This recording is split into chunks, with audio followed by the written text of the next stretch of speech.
Next, discuss the request by the town of Litchfield to provide ambulance service and fire dispatch. First, I would like to recognize that we have Selectman John Brunel here. We have Town Administrator Kim Kleiner and Fire Chief Doug Nichols here. Thank you for coming today. And I would welcome the Chief. How are you tonight, sir? Good, thank you. How are you? Good. How are you, Phil?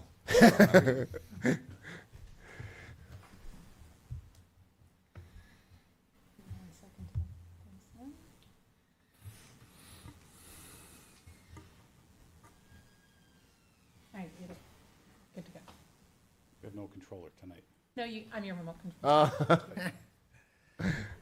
Thank you for having us tonight. I'm here to discuss something that I'm excited to bring before the town council tonight, and that's the opportunity to provide both ambulance and dispatch services to the town of Litchfield, our neighbors, that will have advantages to both communities as demonstrated through our presentation tonight. Next slide, please. So we were initially approached, the fire department, that being by Litchfield in April, to discuss the potential of providing both services to their town. I was fairly new at the time, and I was excited about the opportunity, but didn't know much about it and began researching the subject. In May, it drafted and proposed a formal intermunicipal agreement and was provided to Litchfield for their review. In June, we had additional meetings with representatives from both towns, being the Litchfield Board of Selectmen, our town manager, myself as fire chief, and Chief Nichols from Litchfield. In July, the Litchfield Board of Selectmen authorized moving forward with our proposal. And also in July, a draft regarding the terms and conditions was finalized via an intermunicipal agreement. And again, that's in draft form at this time. And that leads us up to tonight, where we're presenting this to the town council for your input and review.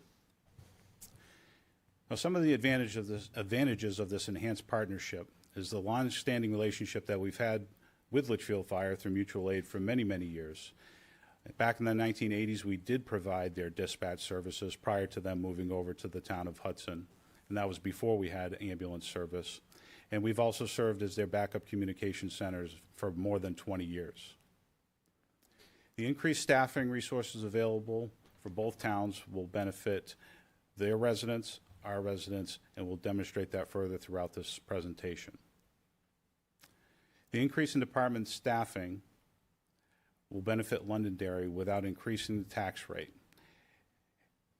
And the staffing that's paid for 100% by a combination of the assessment to the town of Litchfield and ambulance transport reimbursements will benefit us, our town, 83% of the time statistically.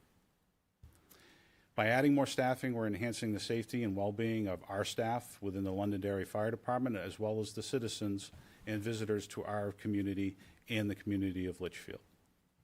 Next slide, please.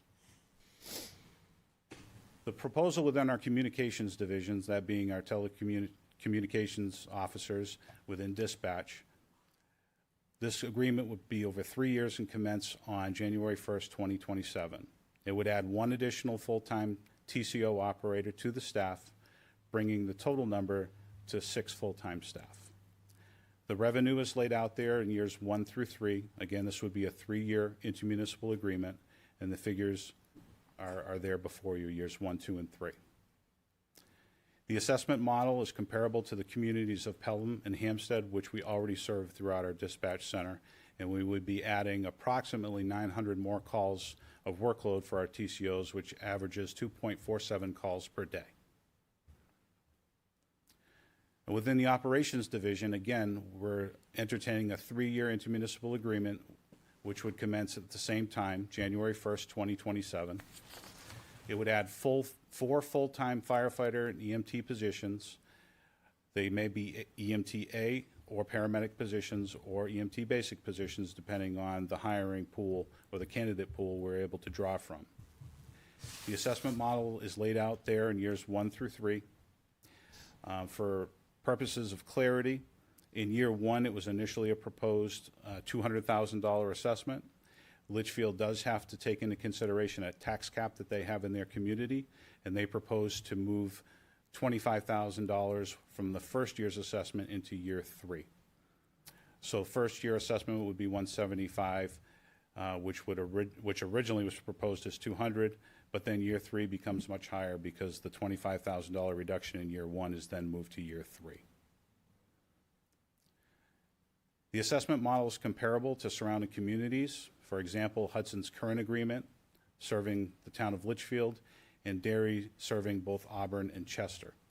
Those agreements were taken into consideration when calculating a reasonable assessment that would work for both communities. Within the operations division, the workload would increase for our folks by approximately 620 responses annually, which works out to be about 1.7 responses per day. Additional sources of revenue are the patient insurance reimbursements. That will provide the largest source of revenue. Each time we transport a patient to the hospital within a Londonderry ambulance, the insurance reimburses us for that transport.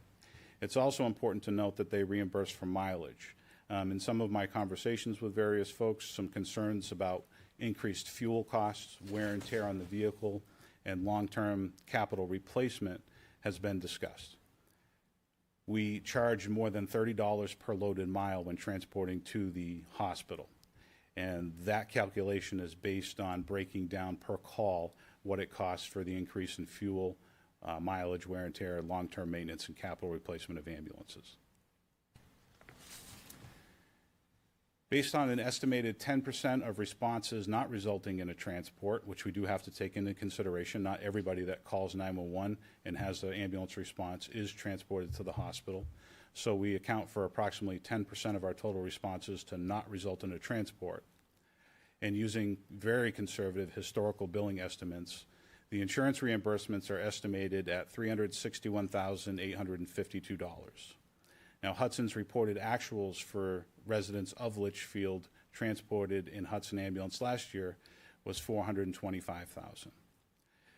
So using a calculation and taking the average between the two and then accounting for non-transports, we've arrived at, you'll see on the next slide when we advance to that, the estimated revenue in year 1.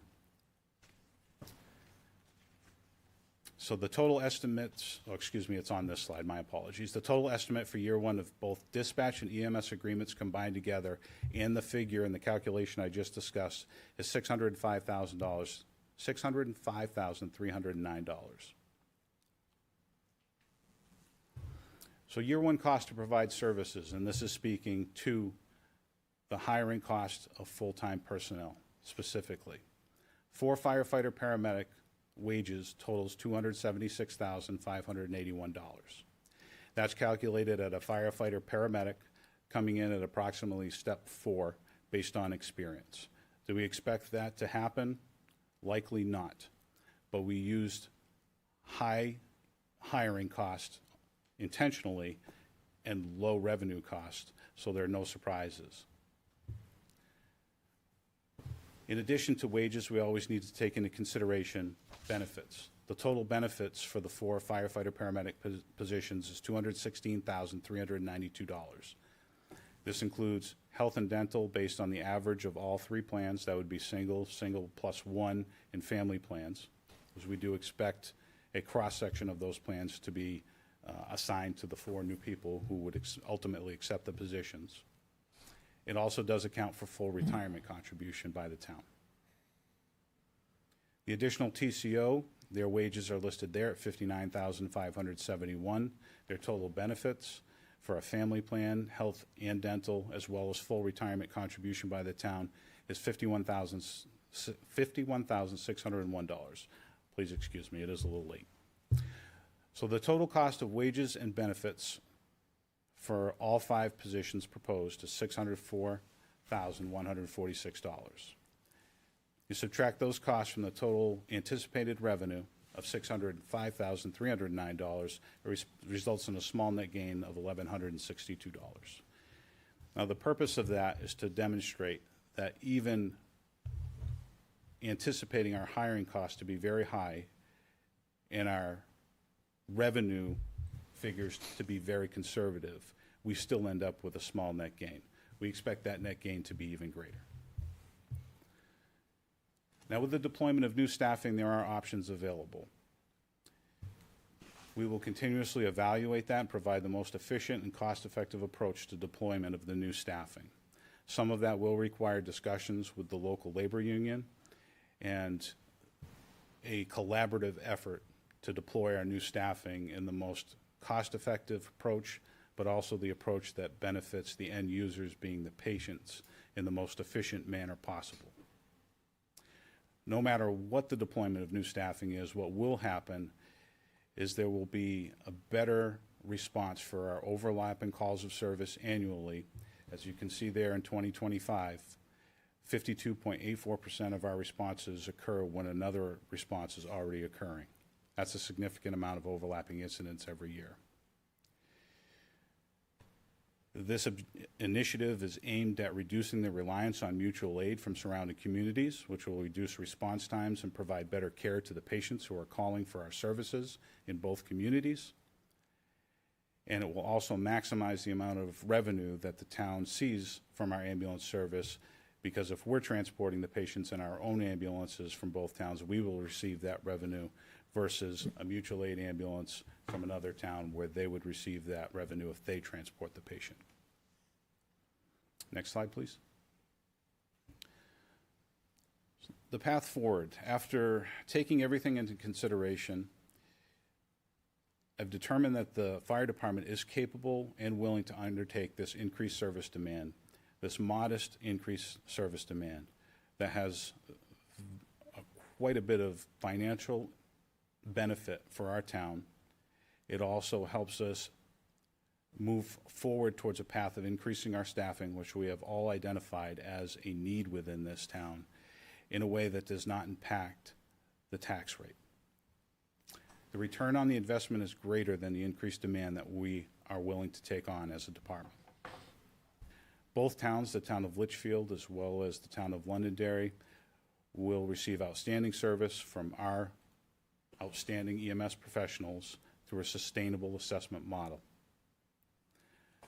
Londonderry will receive the increased staffing that we desperately need, that's funded by sources, a new revenue source, which will benefit both communities. And I will reiterate once again that the 5 new positions that we are proposing by means of new revenue will be 100% funded by a combination of the assessments to Litchfield and the insurance reimbursements coming into us through ambulance transports. We'll be able to add 5 new people without impacting the tax rate.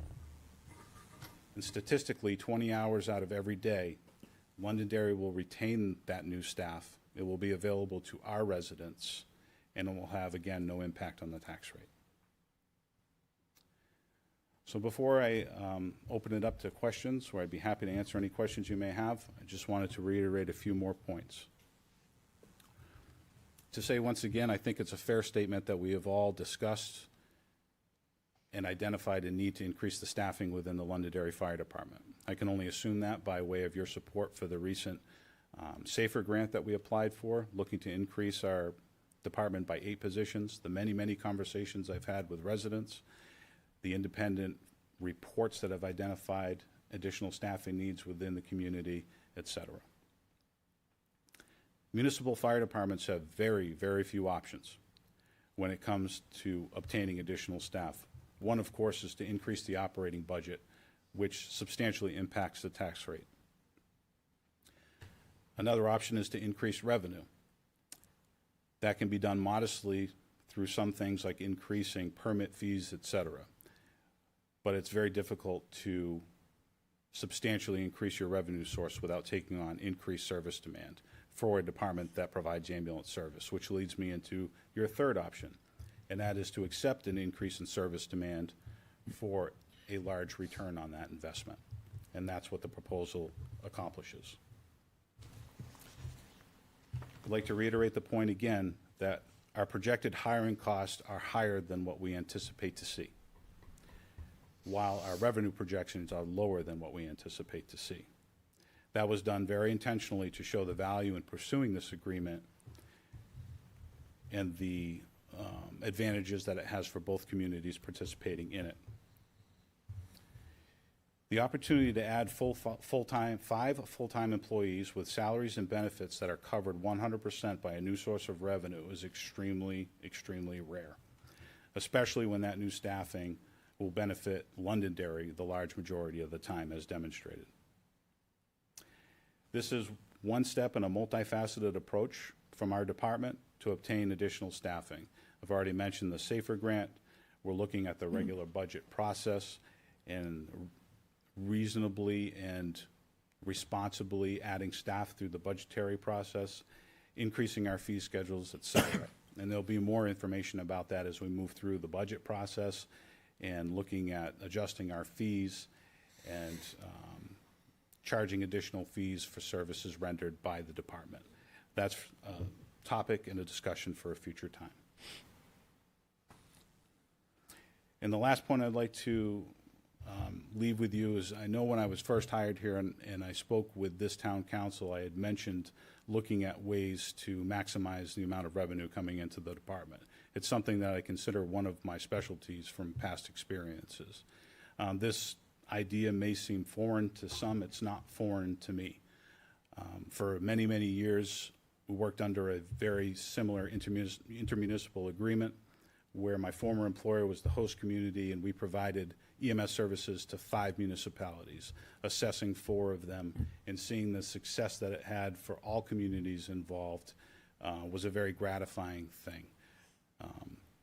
It's a sustainable model. It works. There are some gives and takes, but the overall benefit far outweighs the sacrifices involved in doing something like this. So I just wanted to leave you with that sentiment. So my question to you is, do you have any questions that I can answer for you? Yeah, good. Just one quick question. The term of the initial agreement, that's 3 years? It is 3 years, yes. Yeah. Deb, good. I'm going to be the pain. I'm sorry. It's okay. Not that I'm for or against this. I'm still gathering data. So what happens if at the end of the 3 years they fall out of love with us like they fell out of love with Hudson? We'd still have these 5 employees that we would have to figure out a way how to fund, correct? You would have options. If you no longer have an intermunicipal agreement which was funding those positions, then it would be your job as a council to reevaluate whether we maintain those positions or not. As a fire chief, I'm always going to advocate to maintain those positions, of course. I would not advocate to eliminate them. But there are revenue concerns that need to be taken into consideration and budgetary concerns that need to be taken into I'm just trying consideration. to be realistic as to Understood. what if. Understood. On the 4 sides. So at the end of the day, we have a grant for 8 people, correct? Correct. Can part of that grant be used towards that 5 and then bump that money out that Litchfield's giving to cover it in a future date when the grant stops covering it? Because that $1,000 or $1,500 is really not going to help after that 3 years. I mean, I don't know what's going to happen then. And so I'm trying to think of this. So you're talking 13 new firefighters. And are we going to need more equipment for these 13 firefighters? Just to be clear, we don't have a grant. Well, we applied for it. We but applied I'm just for saying, it. if we got I just want to the be grant- careful because All right, let me bring back the hypothetical. If we got the grant, right, there's 8, and then you want these 5 for Litchfield, so that's a total of 13. Is there a way to include that 5 in that grant, so, and then take the money from Litchfield, put it in a fund for future funding in case the thing that, and to cover costs of raises and whatever else that could come forward? I'm a little cautious because I'm afraid if everything came to fruition and then if the rug got pulled out, what would happen? So first piece, Deb, is that the $1,100 very small Gain. that we would get at the first year that's just the first year. That's going to grow each year. It's not going to stay that point. Guaranteed growth? It is because the fee schedule goes up each year. If you notice, the first year was $175,000. The last year was $256,000. So that number is going to go up just based off of the increase in fee from Litchfield plus what? Well, because, in that increase, you have health insurance going up and you have raises going up and overtime going up because there could be more building over in Litchfield, which they are doing. So now you have more calls. So my point is, you can't guarantee that money's going to cover Well, but with that. those more calls is more revenue from the ambulance. See, it's like a compounding effect, right? But I'm just. And I'm not saying it's a huge increase. I don't know that because we can't predict revenue. We can't predict ambulance revenue other than what we have historically gotten from past, right? But in theory, based off of fee schedules increases, call volume increasing, that money goes up, that revenue goes up. Okay. I think it would be helpful to see year 2 and year 3 too. I get that we don't know what benefits, but we can base it a little bit on what historically has happened in the past and just, at least to see something in there. It is not responsible to do that, in my humble opinion, and I'll share why. We can do that with the assessment model, and the assessment model was built to increase, to keep pace, and actually keep ahead of inflation, historical percentage inflation year to year. The assessment of fixed costs, it's very easy to do that. Without keeping a rolling average as calls increase year to year, typically increase year to year within the municipality, it is nearly impossible to project what year 2 and year 3 would look like as far as the insurance reimbursements from the ambulance transports themselves. We do expect them to increase because historically we've seen a call volume increase year over year just within the town of Londonderry. Litchfield has provided, historical data that has also shown that same thing and demonstrated increased call volume year to year to year. So we do expect that increase, but without having a rolling 3 or 5 year average to be able to calculate that for you, we're really just taking a shot in the dark, and that's not something I want to do and provide you with inaccurate data. Do we have the rolling 3 to 5 year average though, the prior? And that's how we landed on all Okay. of these mathematical calculations here. Without adding 12 months at the tail end of it, we don't have up-to-date data, and we're looking historically at a trend that's not accurate within the last 12 So months. it'd all be based on that historical trend. And, the farther and with you the get new away from- state ambulance revenue billing that we put into play with the contracts that we spoke with you guys about probably 6 months ago, that's the other piece of it, that it's hard to get that data because this is a different model of billing per the state than has been done previous to this year, right? So unfortunately, we don't even have that data because that just went into play this year. It's okay. Additionally, when ambulance Sorry. rates are adjusted each year, they're done so at usually the federal level. When you talk about Medicare, Medicaid, those are adjusted in accordance with historical trends of inflation as well. So all of these things that we expect to see moving forward will keep pace or slightly exceed rates of inflation when we're talking about contractual increases and the increase of costs and goods moving forward. Deb, go ahead, sorry. I just- Yeah, I just go wanna ahead, continue, no, finish off. continue on. Again, I am concerned about our firefighters, okay? And I know these guys, and I don't want to hire people and then in 3 years we can't keep them. And I don't want to overstress our firefighters because it's a very, stressful, high anxiety sort of job, just as the police are. It's that you're on need, sort of, you know what I'm saying. And so I want to make sure, have you? Because you did all the positives. I really would have liked to have seen the negatives. What happens at the end of the 3 years? What happens if Hudson decides to seduce them back, or Merrimack decides to encourage them to go over there? What happens then to us and to those poor guys that are now part of your team? Are we going to be able to cover them? Those are questions that I, as one counselor, really, because I don't think that's fair to hire someone to go, oh, I'm sorry, 3 years, that thing broke up, we got to let you go. I wouldn't want to do that. I mean, I probably won't be here, and that's fine. I won't have you. But I still I mean, feel you'll bad for physically those still be people. here, Deb, in town, I hope. Huh? I said you'll physically still be here in Maybe. town. But you know what I'm trying to So- say. I don't want to do that to somebody. I think about that as a human being. You don't want to. So what I mean? I like to sit up here and bring back revisionist history or history of the Londonderry Fire Department, right? Okay. And Do I'm not that. going to speak to the end of the contract and what happens, but to the point of thinking about how it affects our organization, right? So 5 years ago, past fire department and town administrations wanted to bring in the town of Candia for dispatching services, right? For a nominal amount of money. And it would have added more workload to our dispatchers with no benefit to our community. Well, it would be a negative to our community and our dispatchers, right? And so when I moved into this position and Chief Butler moved in, we got reapproached about this. And we said we are not going to move forward with another contract that brings zero benefit to the town of Londonderry or our members, right? So this contract, of course, came up, and we shared the backstory with the chief on how we got Hampstead and how we brought Pelham in under dispatch. But we said that in order for this to work, this has to provide a positive outcome for the community and our membership, because we're not just going to continue to put more work on our members for nothing. And we really took that into consideration when we looked at this and went through this process. And we wouldn't have moved forward with it if there was not going to be a benefit to our community and our members, because it's not, to your point, right. And we looked at that, right, with the past contracts. And I'll be honest with you, the Hampstead and Pelham contract strained our TCOs, our telecommunications operators. And so that was a big sticking point with myself and Chief Heinrich when we talked to the chief about this, that we can't, especially with dispatch, bring on another contract if there's not an added benefit of another person, which we've proven by having two people in there is a game changer, right?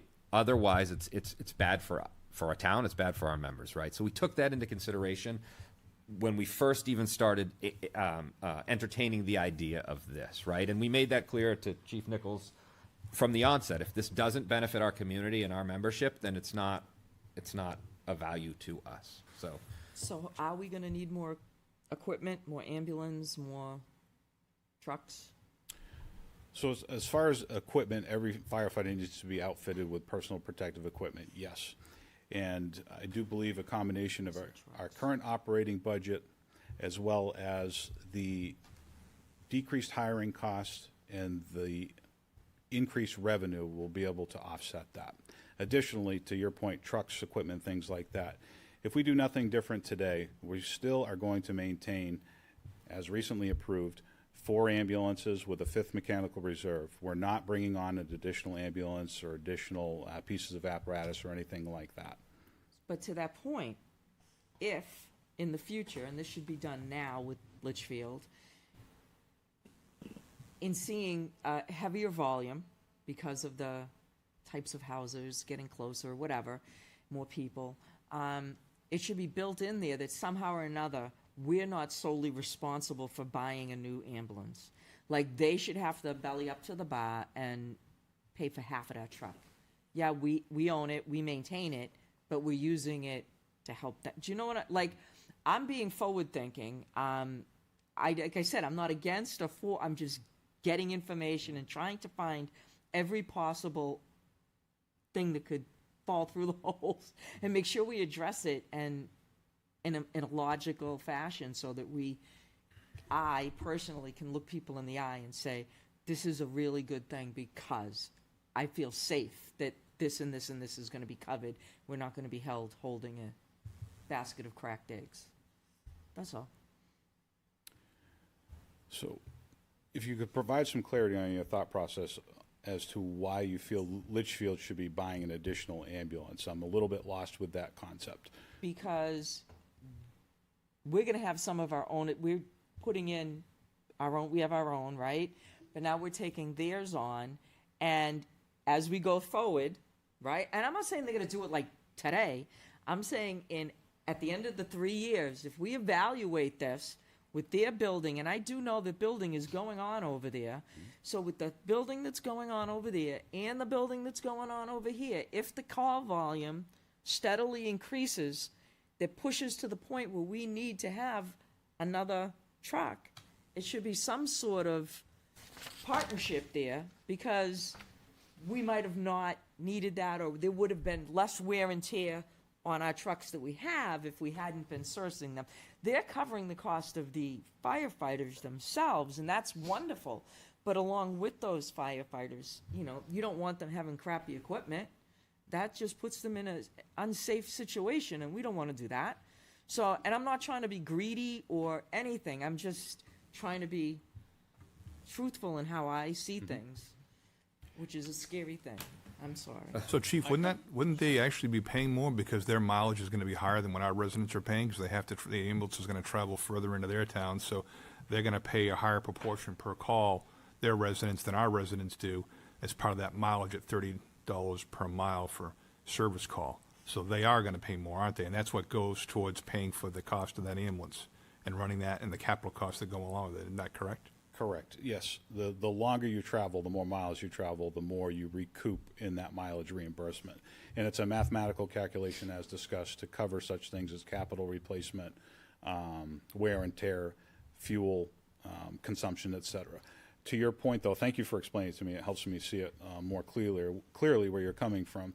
At the end of the 3 years, we determined that the call volume is sufficient enough to entertain looking at adding an additional piece of apparatus. Because of the additional workload that we took on, absolutely it would be appropriate to have those discussions and open dialogue with Litchfield about a capital replacement program when we're undergoing the renewal of that intermunicipal agreement. It would be appropriate at that time. And I agree with you, but I'm a upfront sort of person. I would have the upfront conversation, but should we be taking, like Sean had said about the mileage, should we be taking those funds that come from mileage specifically and putting them in a specific account for ambulance? You know, I've seen you do it before. Vehicle repair costs, and Thank you. so the town manager beat me to it, Deb. But the point of the mileage, just like when you file taxes under a business and you can put in mileage if you use it for work, is there to cover the costs of the wear and tear of whatever is getting you from point A to point B to do your work, right? Right. So I think it's worth understanding that the repair and maintenance of those ambulances built into that mileage fee, right? Okay. Instead of having to say, hey, we want Litchfield to pay X amount of dollars to, right? And it's a very small proration over a 3-year period in that mileage, right? And so that's what would cover that cost, right? And again, I'm not against this. No, I not at all. don't want to take advantage of Litchfield. I believe personally, all fire, all police need to be regionalized, and that's how you're going to save money. But I understand the fiefdom. So at that point, we'll leave that there. It is good, Deb, to look at the 360-degree view of But everything. I do believe So- that's the wave of the future, because it's the only way you can sustain it. And that's exactly what they're proposing here. This is regionalization because we can't get the additional staff. I mean, adding 4 more people, I know we applied for a grant, and if we get it, we're going to really struggle if we get it because there's matching requirements, and then we have a cliff at the end of 8 full-time positions. That's like $1.3 million that I don't know how we're going to pay for that, but we won't know until September as to whether or not we got that grant. But that is what the vote was to move forward on that. So we're in a position now that when this decision is made, we're going to find out in September whether or not we got this grant or not. And that's going to be a key decision point. So if we get the grant for 8 positions, and it wasn't 13, by the way, it was 12 because one's a sorry. TCO. That's all right. One's a TCO. Then I would suspect that we're not going to add the additional 4. We're just going to go with the 8. They'd all be inside of that. Right. So what timing is the key Okay. because you can't supplant federal funds. No, I understand. Right. So when that is signed on the dotted line, we want to have the answer one way or the other about that grant. But these folks need to have they need to know which way they're going. They need to know that council supports this plan moving forward because they're running out of time and they have to, I don't know what other options they might have, but they have to figure out what that is. So we need to get them an answer on that. So the timing and the strategy is important. I'm sure they would prefer the 12 positions, but I do not recommend that if you get the 8 because you've got a huge cliff at the end, which means So we're not going to be able to do anything else. if we don't get the grant, and let's just say we move forward Yep. with Litchfield and we don't get the grant, at the end of the day, it would be just those positions. Right. But if we do get the grant, we still have to hire an additional 8, or we just have to hire an additional 4? We need 4 people to be able to provide the coverage to both our town and their town. We can't do it with the existing staff. understand that. Right. So you would have the choice if you're going to do 8 or 12. I don't recommend 12. Okay, so we just stay at the 8. I And then, got it. but what you said at the beginning, we would take that money that's provided by Litchfield and we would, in essence, bank that and reduce our property taxes on that. Right, that's what I was trying to, okay. So, and I'm at better the end of the now. day, these regional relationships only work when they're in the best interest of both parties. And we're not, sticking it down their throat and charging them for costs that. And we wouldn't wanna I be know, those I know. people. But I just want to make clear for the public, it's not about us making money, it's about covering our cost. And the addition is we get the additional service. If they got 1 call or 1.7 calls per day, we've got that staff to run a second ambulance. We only run 1 ambulance right now. We got 3 ambulances, and we're going to have 4 with a spare. Chief? Correct. So that's one of each station. I just want to be clear so people understand this. So right and now, that's we, what I'm trying to do, because it's right, confusing. right now, we run 1 ambulance, and jump in where I'm wrong here, Chief. We run 1 ambulance, staff 1 ambulance out of the central station to cover the entire town. Now we're going to run 2 ambulances, and the advantage of Litchfield, the geography of their town and ours, is all 3 of our stations can laterally travel into their town. It actually works out quite well. Normally, it's never, like Hudson, they have to come from the bottom of their town and go up 3A to get there because there's a river in between. So we're in a much better position to provide that service much more quickly, which means our units can get back in service much more quickly to be able to do that. It makes more sense. I mean, doing it there as opposed to Hampstead or Candy, it's way too far away. It's too much distance to, I mean, I know you guys go anyway to help people. Well, but- and with that, we're dispatching, so it's, Yeah.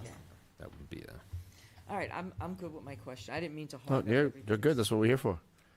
I just have a quick question. Do we have the ability to hire and train these folks prior to the 1/1/27 deadline? Do we think we can accomplish that? So that's one of the reasons why we're here. Both Yeah. Litchfield needs to obviously determine the path forward that Right. they need to go in. And if that path forward involves Londonderry taking on that agreement, we need time to start getting all of our ducks in a row. And that means starting the hiring process and putting all those things in motion. The revenue will not start to come until we actually take on that service. And we cannot spend money without the ability to bring the money in. So to physically hire them prior to January 1st, we could certainly, correct me if I'm wrong, extend offers and things like that, but they can't come on board and be on the payroll until January 1st of 2027. But there's a lot of work that we can do ahead of time to get to that point. So we would be confident, I don't want to let these folks down, that if we agree to this and we all both sign off on it, that on New Year's Day, if Litchfield has calls, that we'll be able to respond with the current crew that we have efficiently, and not, our residents won't suffer, is what I'm basically asking. As a hiring officer for the fire department, Ron, I That's can attest that we would have 4 people hired by January 1st of 2027. I work very diligently at that, Ron, and I you will do. continue to do that. Does the Litchfield Select Board have to approve this? I don't know if Litchfield would like to speak to it. I can speak to the fact that they've already done that in public session. Okay. They I think it'd be appropriate to have someone from Litchfield speak to that if he would. Yeah, absolutely. If anyone from Litchfield would like to speak, I just want to know if there's process Feel on free. their end or that's already complete.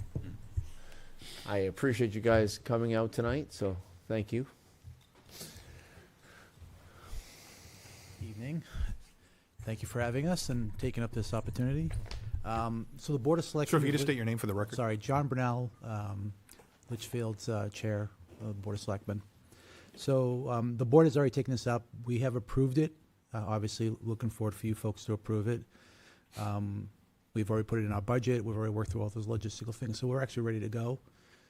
We'll have to sell it to our town too, so they're going to know that we're making these changes. But from that perspective, it's in our operating budget, and we'll proceed forward. Okay.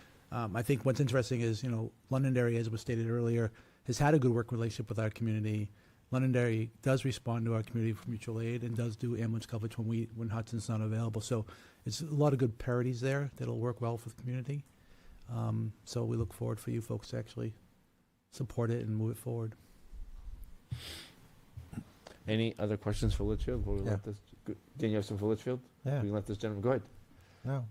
Are you done? I have more questions, but not for Litchfield, gentleman. I want to. No, not for him. I want Go to be ahead. able to let him off. I didn't realize it would be the hot seat. He has his own council meetings he has to attend, so I don't want it to. Thank you, sir. But thank you Appreciate very it. much for your time. Yes.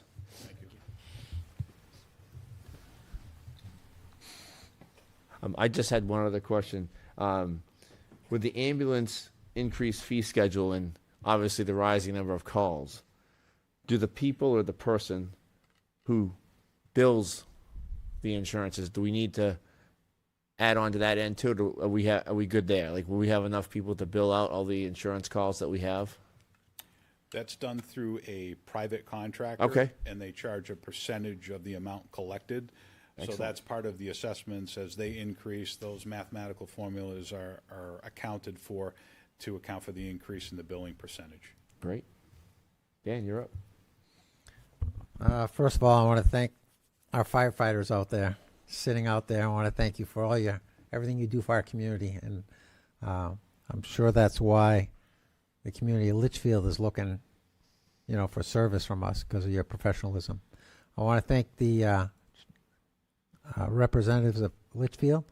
I can tell you that I've lived here for over 40 years, and it's great to see the mutual aid between Londonderry and Litchfield.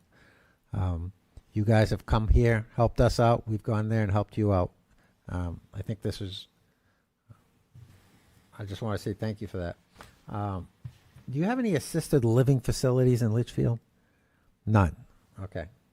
You don't have any urgent care or, okay.